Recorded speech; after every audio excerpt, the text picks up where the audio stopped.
उसलाई कति माया गर्छस् रे क्या, त्यति माया गर्छु जति म मेरो आमालाई गर्छु क्या, त्यति रेस्पेक्ट गर्छु जति मेरो आमालाई रेस्पेक्ट गर्छु। उनी मेरो सबथोक हो जस्तो लाग्छ। माया चाहिँ एउटासँग हुन्छ, सबैसँग हुँदैन।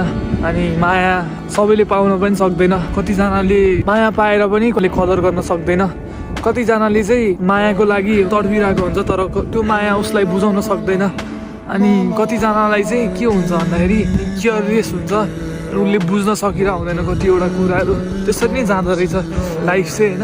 आफूलाई चाहिएको टाइममा चाहिँ राइट पर्सनसँग एउटा राम्रो माया हुन्छ नि, सबै कुरा पाउँछ नि, त्यो मान्छे चाहिँ एकदमै लक्की हो जस्तो लाग्छ मलाई चाहिँ।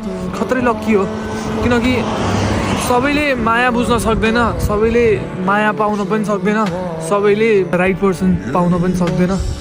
त्यही भएर भन्छु कि म त यो माया भन्ने कुरा चाहिँ एकदमै अमूल्य छ। चोखो माया पाउन अलिक गाह्रो नै छ होइन। त्यही हो, त्यही भन्छु म त कस्तो।